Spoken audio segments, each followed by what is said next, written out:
So take two is finally here, and like the dirty take two addict that I am, I have been playing a lot. I've spent thousands and thousands of coins, and I haven't had a 7-win run yet, but I have had a few 6-win runs, and one of them was with Dragoncraft, and it went really surprisingly well. Like all the board clears, the big high value minions have been absolutely crushing it. And I was quite surprised because I know how dominant Swordcraft has been, but I've even been beating Swordcraft players. So let's not muck about. I've got a great game for you today, and let's check it out.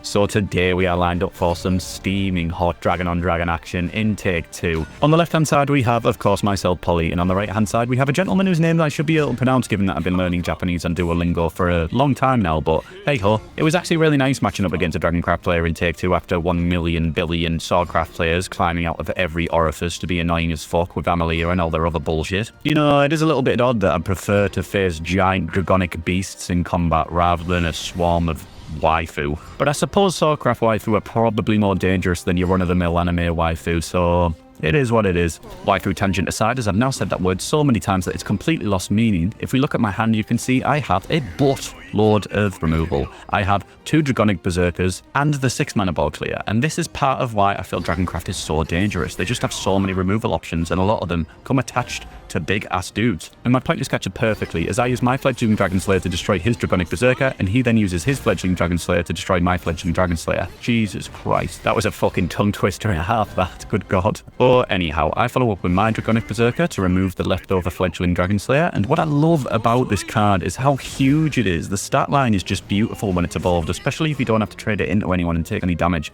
A 6/7 is just so nice. I feel like it can be a really awkward body for the opponent to deal with on turn 5. But alas, Aquaman comes down and deal with it he does. That is a card I hate as a forest main in standard. It's surprisingly hard to deal with Dragoncraft at the moment for me as Tempo Forest, just because their 2/2s can trade with my 1/1s constantly, and there's just so many of them and they can heal shitloads. So yeah, I'm not the biggest fan of the Whale Gang, but it's a very strong card and you get a lot of value out of it, which means it's great for take 2. But yeah, I've cleared his board and I load Genesis Dragon's mana cost down from 10 to 8, as I felt like that might be important for closing the game out later. And he responds by playing Dragoncraft's own iconic waifu, Forte, and getting a little bit of chip damage in on my face, but I get another Dragonic Berserker down there to clean up that mess, and then use Golden Note Melody to draw and heal. And once again, my giant Dragonic Berserker stands alone in the face of adversary, only for him to be met by Burnite, who doesn't clear him with the effect, but does get super evolved to give him a good slap. I'll never forget you, my bulky friend. Thank you for ridding us of the Forte menace. You deserved better. And at this point, I'm looking at my absolute mess of a hand and working out how to deal with this giant monstress in front of me, and decided that the way to go about it would be to utilize the beautiful buffing powers of the Ravishing Dragon Youth to create my own giant monstress. Except mine comes with the added benefit of Bane.